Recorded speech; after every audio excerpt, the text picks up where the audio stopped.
인간의 존재는 죄와 뗄래야 뗄 수 없는 관계 가운데 있습니다. 태초부터 그렇죠.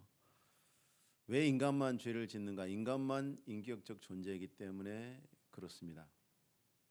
짐승들은 인격이 없죠. 그래서 죄를 지을 수가 없습니다. 인격적 관계 속에서 죄가 범해지기 때문에 그렇습니다.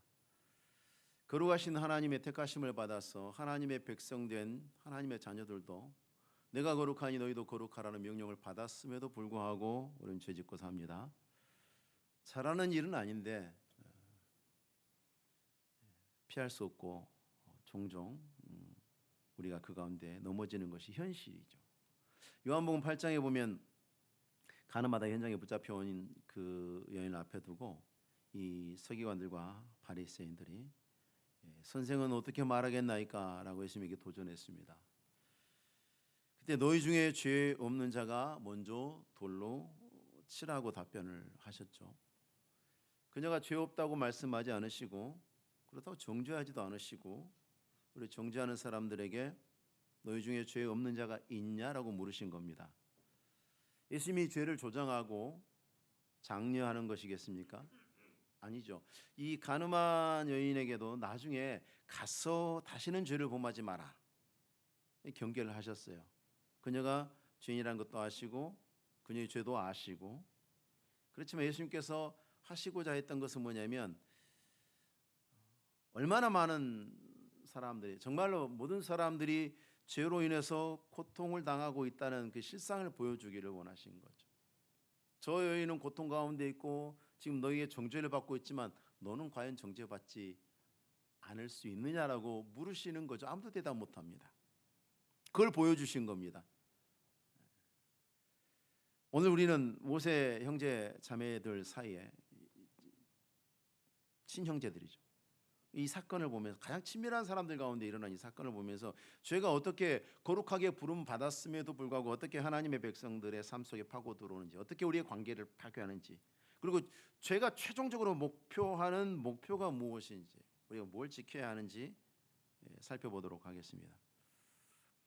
죄는 기본적으로 모든 완전한 것을 파괴합니다. 완전함으로부터 멀어지게 합니다.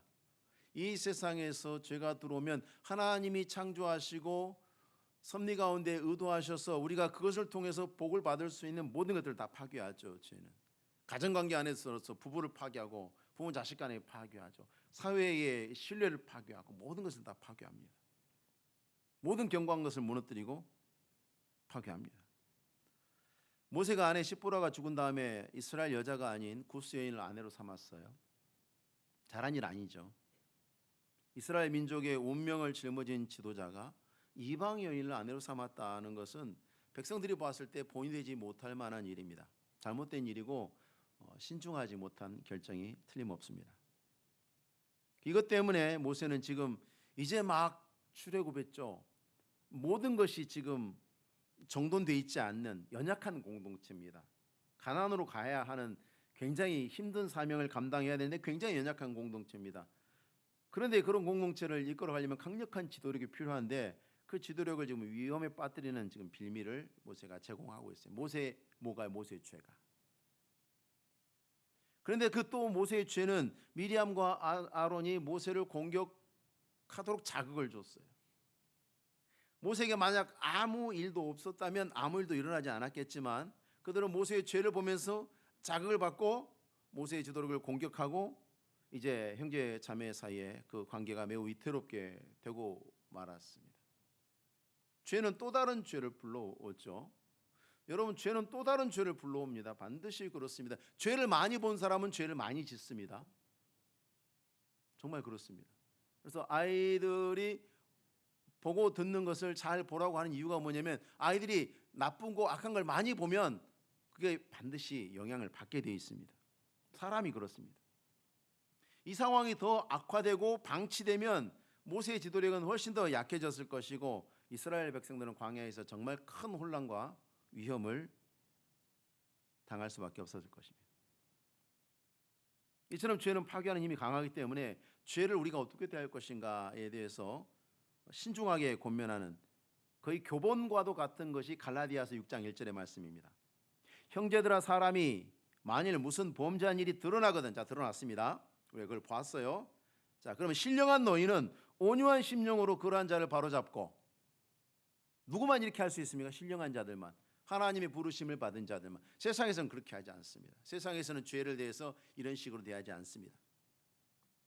온유한 심령으로 바로잡고 너 자신을 살펴봐 너도 시험을 받을까 두려워하라. 자, 범죄한 일이 드러났을 때 우리가 두 가지를 실행하라는, 첫 번째는 겸손한 마음으로 범죄한 사람이 죄를 떠나서 바로 서도록 도와줘라는 겁니다. 그래야 죄가 스탑이 돼요. 거기서 멈춰지는 거예요. 방파제가 되는 거예요. 그리고 너 자신을 돌아봐서 죄의 유혹을 받지 않도록 경계하라. 네가 영향을 받지 않도록. 그 사람이 죄의 영향에서 벗어나도록 도와주고 너도 죄의 영향을 받지 않도록 경계하라. 죄가 하는 일은 파괴이기 때문에 그렇게 막아야 된다는 것입니다. 그런데 막기가 쉽지 않죠. 왜냐하면 죄는 자기가 하는 일을 감추고 속이려고 합니다. 정의롭고 온당한 것은 빛으로 드러나려고 하죠. 죄는 숨깁니다. 죄는 어둠이고 불이고 불법이기 때문에 가면을 좋아합니다. 죄가 클수록 가면은 두껍고 크죠. 미리암과 아론이 지금 모세를 비방했다고 했습니다마는 겉으로 드러난 이유는 뭐였냐면 그가 구스 여자를 취하였으므로. 어떻게 민족의 지도자가, 민족의 지도자인 당신이 어떻게 이방 여인을 아내로 취할 수 있느냐? 그러면서 당신이 어떻게 지도자일 수 있느냐? 외형적으로는 그랬는데 실제 그들의 비방의 본모습은 뭐냐? 하나님이 2절에 말씀하시죠. 그들이 이르되 여호와께서 모세와만 말씀하셨느냐? 우리와도 말씀하지 아니하셨느냐? 미리암과 아론의 말과 태도에서 보면 모세를 바로 잡아주려고 하는 의도는 이만큼도 없어요. 자기 자신을 돌아보면 도 있습니까? 없어요. 그러니까 죄를 대하는 데 있어서 미리암과 아론의 태도는 완벽하게 잘못됐죠. 오히려 어떻게 생각합니까? 모세를 넘어뜨릴 기회다. 내가 높아질 수 있는 발판이다. 이렇게 생각한 거죠. 특히 이 사건의 주동자가 누구냐면 아론이 아니라 미리암입니다. 아론은 남자일 뿐만 아니라 최초의 대제사장으로 세움받은 사람이죠. 근데 하나님께서 미리암과 아론이라고 쓰셨어요. 미리암을 앞에 기록해 놓으셨어요. 그리고 이 1절에 있는 이 비방하다는 단어가 히브리어로 여성형입니다. 미리암이 이야기할 때 그 동사가 여성형으로 여성의 지배를 받습니다. 그다음에 3절에 세 번째에 보니까 하나님이 벌 주실 때 아론은 그냥 지나가고 미리암에게 벌을 주십니다. 모세의 누나 미리암이 주동자였다는 것이 확실해 보이죠. 이 죄가 그 얼굴을 감추고 미리암에게서 아론으로, 그리고 나중에 아론에게서 아론을 섬겼던 고라에게로까지 영향을 넓혀갑니다. 고라가 보고 배운 거죠. 권위에 도전하는 것을 보고 배운 겁니다. 죄는 이렇게 퍼져나가는 힘이 강력합니다. 그렇기 때문에 갈라디아서의 이 말씀이 권면하는 방식으로 죄를 대하고 죄를 다뤄야 됩니다. 그래야 죄가 더 이상 확산되지 않습니다. 형제들아, 사람이 무슨 범죄한 일이 드러나거든 신령한 너희는 온유한 심령으로 그러한 자를 바로 잡고 너 자신을 살펴봐 너도 시험을 받을까 두려워하라. 우리 대남교회 안에 있는 모든 직분자들이 늘 마음에 새기고 그렇게 다뤄야 됩니다. 누구든지 범죄하거든 그 사람을 도와서 그 사람이 죄에서 벗어나도록 도와주고 세워줘야 돼요. 건강한 사람으로 세워줘야 돼요. 교회에서 죄 하나 지면 부끄러워서 교회를 다닐 수 없게 만드는 것이 아니라, 범죄했을지라도, 여러분 아들이 딸이 범죄했다고 해서 부모 앞에 부모와 같이 밥 못 먹습니까? 가족이 안 됩니까? 마찬가지입니다. 그리해야 하는 것입니다. 항상 이와 같은 원리 가운데서 우리가 죄를 다루게 될 때 교회가 건강해지고 강해지는 것입니다. 마귀가 틈탈 수 없는 것입니다. 죄는 파괴자이기 때문에 질서를 미워합니다. 또한 가면을 잘 쓰고 질서를 미워합니다. 가면을 잘 쓰기 때문에 분별이 어려울 것 같은데 질서를 미워하기 때문에 분별하기 쉽습니다. 결국은 아무리 많은 이런저런 포장들이 다 있어도 결국은 끝에 가서 하나님의 질서에 어떻게 대하는가에 대해서 보면은 이게 죄다 아니다가 딱 분별이 납니다.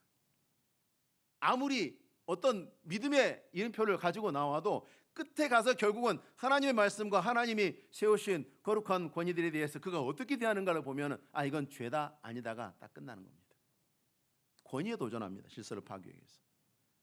에덴 동산의 뱀이 아담과 하와를 중심으로 이루어진 이 창조 세계의 하나님의 질서를 파괴하려고 했을 때에 하나님에게 도전하기 전에 뭐부터 파괴합니까? 아담의 권위를 파괴하죠. 아담의 아내 하와를 통해서 선악과를 먼저 따먹는 범죄를 저지르게 하고, 그리고 첫째는 방관하게 하죠. 그 다음에 하와가 먹고 아담에게 주었죠. 누가 주도하고 있습니까? 하와가 주도하고 있죠. 뭐가 깨졌습니까? 하나님께서 에덴을 경작하라고 누구에게 책임을 맡기셨죠? 아담에게 맡기셨죠. 그 질서부터 깨고 들어가는 겁니다. 아담의 권위를 깨뜨린 겁니다. 하나님과 하나님이 세우신 권위에 끊임없이 도전하죠. 예수님 당시에도 유대인들이 바리새파와 사두개파로 나눠져서 싸우는데 이건 끝없는 평행선이에요. 이 두 사람은, 이 두 계파는 끝없는 평행선입니다. 끊임없이 자기들끼리 싸웁니다. 결코 합의점에 도달할 수 없는 평행선 같은 사람들입니다. 그런데 예수님의 영적 권위에 도전하고 공격하는 데는 원팀입니다. 얼마나 그렇게 손발이 착착 맞는지 몰라요. 왜? 본질이 같거든요. 죄의 속성은 하나님의 권위에 도전하고, 하나님이 세우신 사람들의 권위에 도전하고, 하나님이 세우신 질서에 도전하고 무너뜨리려고 합니다. 지금 죄의 생각에 사로잡힌 미리암과 아론도 모세 앞에서 직접적으로 모세를 찾아가서 면담하고, 예수님께서 마태복음에 말씀하셨죠. 누가 죄를 지으면 먼저 가서 그 사람과 대해서 말하고 권면하는 겁니다. 바로 잡습니다. 그래야 되는 것이죠. 그렇게 하지 않아요. 오히려 미리암과 아론은 뒤에서 아직 영적으로 성숙하지 못한 이스라엘 백성들에게 여호와께서 모세와만 말씀하셨느냐, 우리와도 말씀하지 않으셨냐, 이렇게 하면서 모세의 권위에 도전하고 모세의 권위를 파괴하고 사람들이 자기들을 지지하고 자기들의 뜻에 동참하도록 선동하고 있는 뒤에서. 여러분, 오늘날도 이 세상에서 죄가 하고 있는 매우 큰 일 중에 하나가 뭐냐면 부모의 권위를 가정에서 파괴하는 겁니다. 아이들에게 부모의 권위에 도전하도록 부추깁니다. TV나 학교나.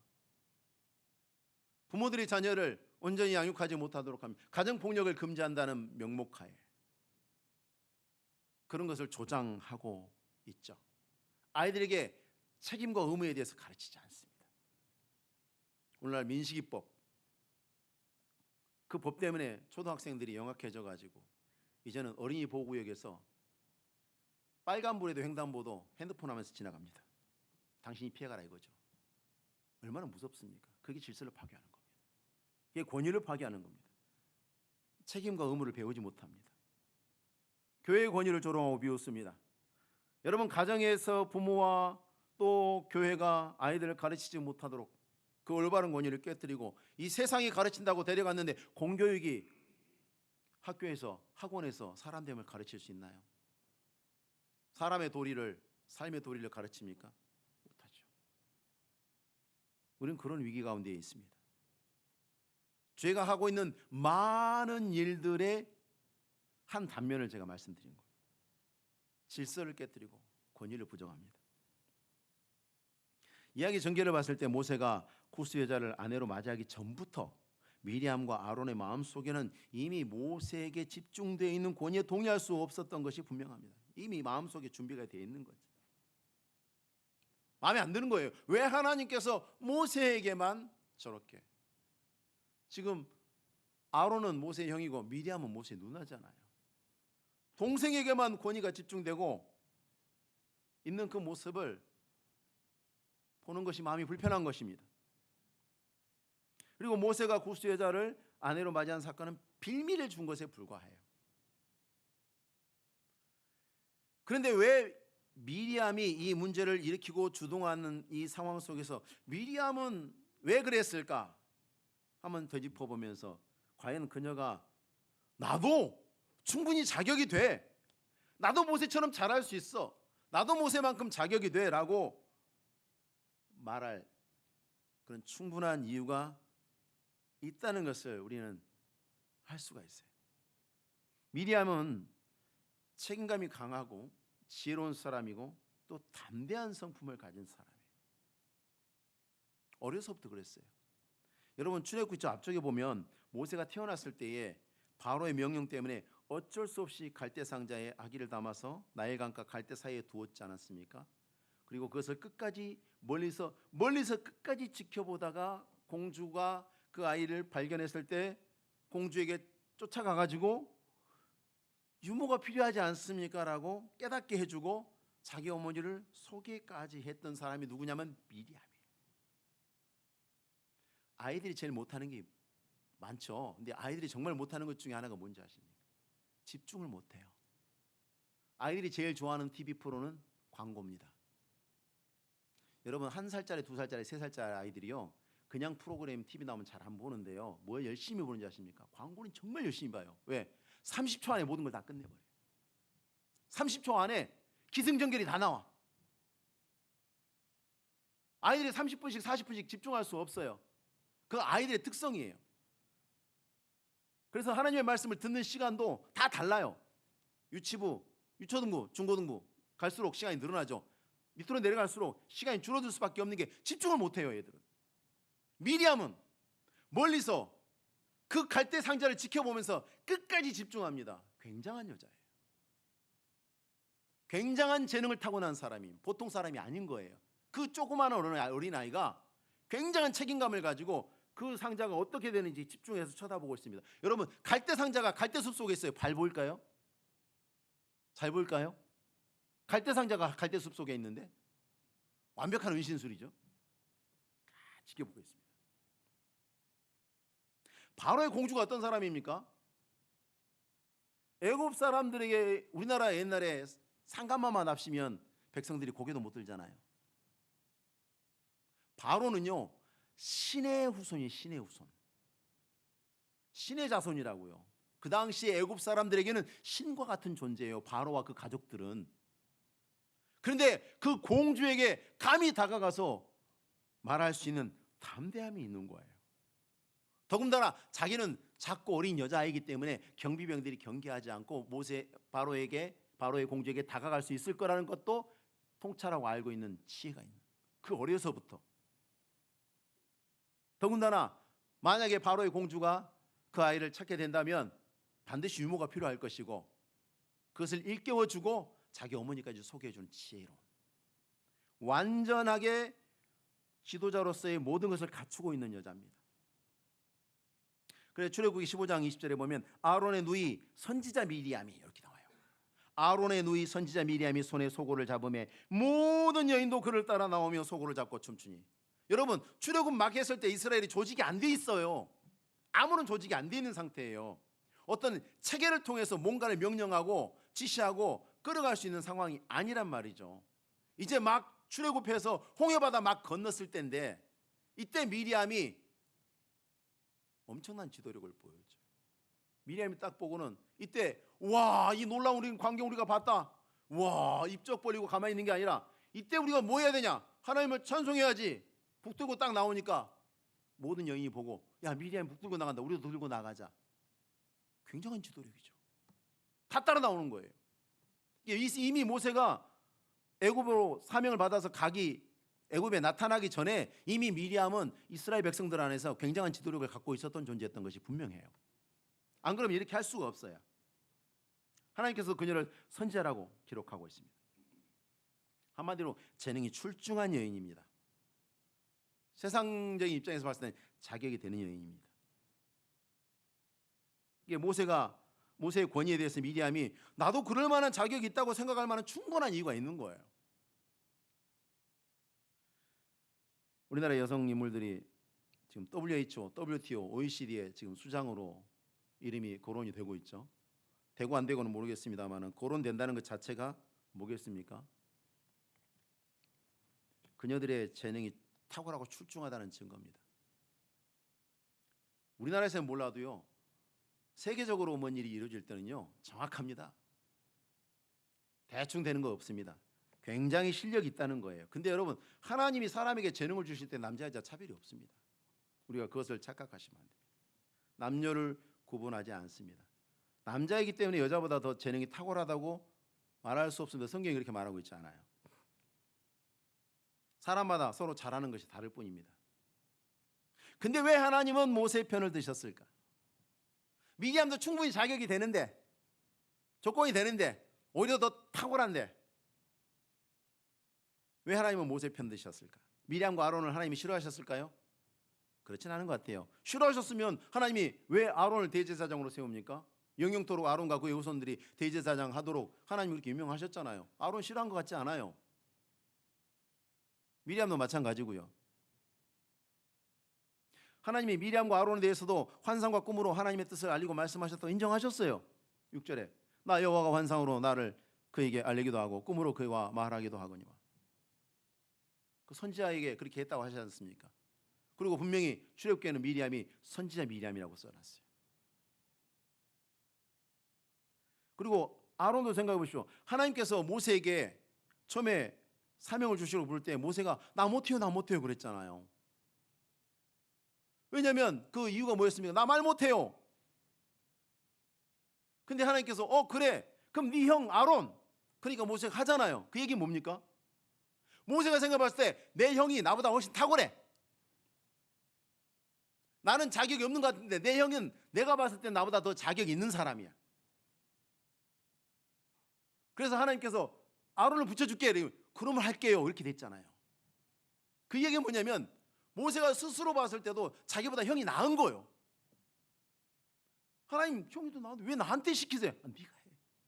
제가 그래도 못해요. 그러니까 그럼 너 형이랑 같이. 너 형이 도와주면 할 거지. 이게 모세가 오케이.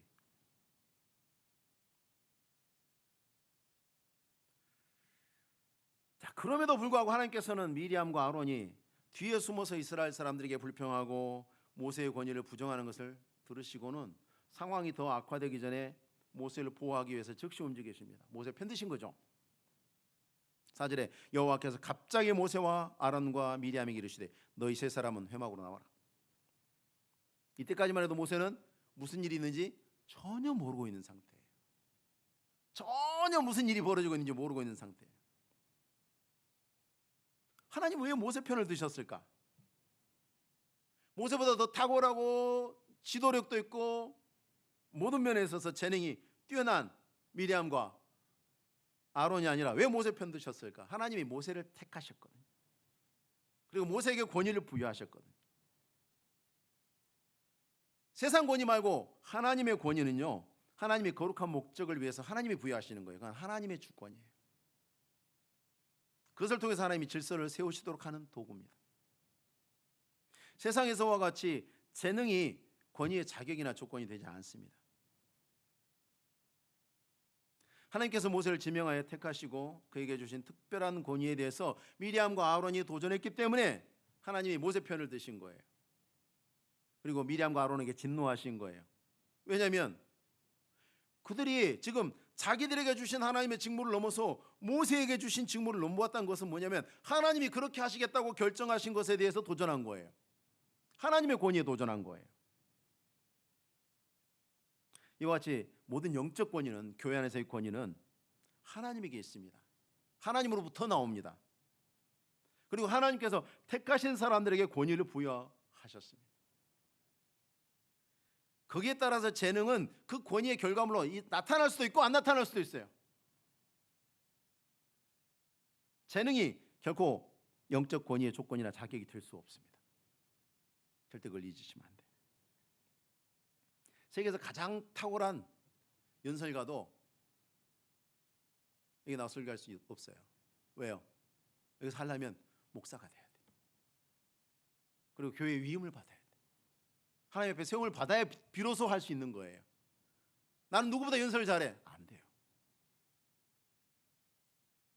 사람들이 사는 세상에서는 탁월한 재능이 곧 권위죠. 안 그렇습니까? 세계적으로 뇌수술 권위자다.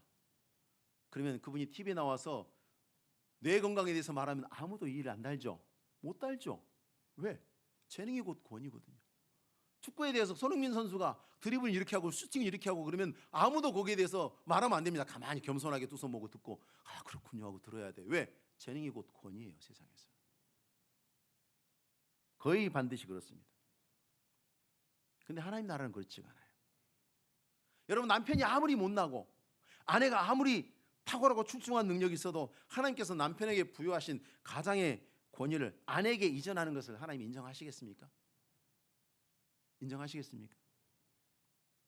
만약에 남편과 아내가 결혼했는데 자, 지금부터 20개 항목의 테스트를 걸쳐서 더 탁월한 사람이 가장해라. 그렇게 되면 어떻게 되겠습니까? 집안이 날마다 남편과 아내가 서로 사랑하면서 서로 아끼면서 하나 될 수 있겠습니까? 지금은 네가 잘하지만 좀 10년 뒤에 보자. 10년 뒤에 남편이 더 열심히 해가지고 이제 남편이 가장자리를 뺏어오고 또 10년 뒤에 아내가 복수전하고 그게 가정입니까? 만약에 재능이 교회 안에서 권위와 자격의 조건이 된다고 한다면 교회가 날마다 그 권위의 자격과 조건을 따지는 문제로 날마다 소란이 그칠 날이 없겠죠. 안수 집사님들이 장로님들에게 내가 장로님보다 신앙생활 열심히 하니까 내려오시오. 이제부터 내가 할라요. 성도들이 안수 집사님에게 똑같은 말을 하고 그럼 교회가 어떻게 되겠습니까? 날마다 소란이 그칠 날이 없을 것입니다. 서로 비교하면서 누구의 재능이 더 뛰어난지 겨루니라고 사랑으로 하나 되어서 하나님의 사명 감당하라고 하는 일은 불가능한 일이 되고 하나님이 지명하여서 택하신 사람에게 부여하신 그 권위에 도전하는 것은 우리가 하나님에게 도전하는 죄가 되는 것을 미리암의 사례를 통해서 분명히 알았습니다만은 여기서 우리 한 걸음 더 나가야 됩니다. 하나님이 모세를 택하셔서 권위를 부여하셨기 때문에 자, 미리암과 아론, 탁월한 재능을 가지고 뛰어난 지도력을 가지고 있는 미리암과 아론의 도전에 대해서 하나님이 신속하고 적극적으로 대처하셨죠. 자, 왜 그렇게 모세의 권위를 지키시려고 강력하게 움직이셨을까? 하나님이 택하셔서 권위를 부여하셨기 때문에 한 걸음 더 나가서 또 다른 이유가 있습니다. 그건 바로 계시 말씀 때문에 그렇습니다. 하나님이 부여하시는 모든 권위는 근본적으로 진리의 말씀을 전하고 지키기 위한 권위입니다. 그걸 위해서 하나님이 권위를 부여하신 거죠. 가정의 권위를 부여하시고 뭐라고 이야기하십니까? 네 가정을 다스리라 말씀으로. 하나님이 진리가 네 가정의 터전이 되게 하라고 사명을 부여하시잖아요. 교회도 마찬가지입니다. 그래서 하나님께서 8절에 미리암과 아론에게 대답하실 때 하나님이 하시는 말씀이 딱 한 가지만 하시잖아요. 8절에 그와는 내가 대면하여 명백히 말하고 은밀한 말로 하지 아니하며 계시 말씀을 이야기하는 거예요. 너희들도 감동을 받고 계시를 받지만 가장 명백한 계시는 모세를 통해서 내가 공급하고 있기 때문에 그 권위에 도전하지 마라. 모세가 잘났기 때문에 너희보다 지도력이 뛰어나기 때문에 재능이 더 많기 때문에가 아니라 내가 그를 통해서 내 진리의 말씀을 증거하고 있기 때문에 거기에 도전하지 말라고 하신 거죠. 미리암과 아론이 최초의 모세에게 도전했을 때도 똑같은 문제를 걸고 들어갔죠. 여호와께서 모세와만 말씀하셨느냐? 여호와께서 모세와만 말씀하셨느냐? 교회의 모든 권위는 하나님에게 있습니다. 그리고 하나님께서는 그 권위의 근거를 말씀에 두십니다. 목사는 그 말씀을 가르치고 선포하고 지키기 위해서 권위를 부여받았고 장로는 교인들이 말씀을 실천하도록 그들의 삶을 지도하고 보호하기 위해서 권위를 부여받았고 집사는 그 말씀을 교회 사역 가운데 적용하고 실천하기 위해서 권위를 부여받았습니다. 이 모든 권위는 하나님의 통치, 하나님의 말씀의 통치를 위해서 하나님이 부여하시고 그리고 그 권위를 지키시고 존중하시는 것입니다. 말씀을 정리해 보겠습니다.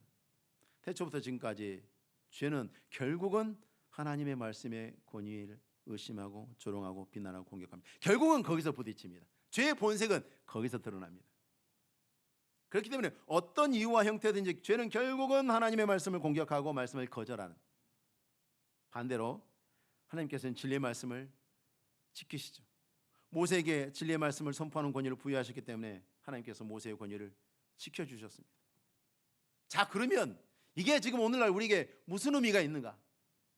자, 모세가 자기 형님, 자기 누님 미리암과 아론이 뒤에서 역모를 꾀하고 있는 걸 알았나요? 몰랐나요? 전혀 몰랐어요. 하나님이 개입하지 않았으면 이 반란은 성공했을 거예요. 하나님 개입하시죠. 이것이 오늘날 우리에게 의미하는 바가 무엇인가? 우리가 내일 무슨 일이 벌어질지 모릅니다. 수많은 위험들이 있습니다. 어쩌면 보이지 않는 많은 사람들이 나를 위해서 음모를 계획하고 나를 파멸의 구렁텅이에 몰아뜨리기 위해서 무슨 일을 하고 있을 수도 있어요. 얼마든지. 그런 일을 우리 삶 속에 안 만난다는 보장은 아무도 할 수 없습니다. 그러면 우리가 날마다 두려움에 떨면서 내가 어떻게 살아갈 것인가 고민할 것입니까? 아니요. 그럴 필요 없어요. 우리 자신이, 우리 가정이, 우리 교회가 진리의 파수꾼이 되어서 하나님의 계시의 말씀, 그 주신 말씀을 전하고 보존하고 실천하는 일에 부름받은 그 일에 우리가 충성된 종이 되면, 하나님 말씀하시잖아요. 모세는 내 집에 충성된 사람이다. 하나님 앞에 충성된 사람이다. 내 종 모세를 비방하기를 두려워하지 아니하느냐. 7절 말씀이 그는 내 온 집에 충성함이라. 그러면 하나님이 지키시는 거예요.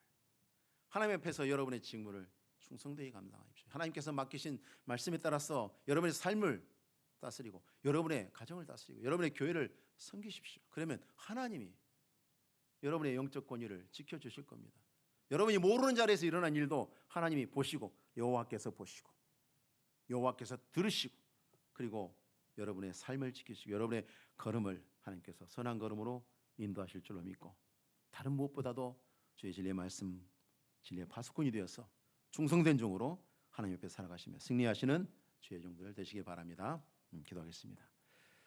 거룩하신 하나님 아버지, 감사합니다. 우리를 진리의 말씀의 파수꾼으로 주의 종으로 불러주셔서 이 세상 가운데 주의 백성으로 살게 하심을 감사합니다.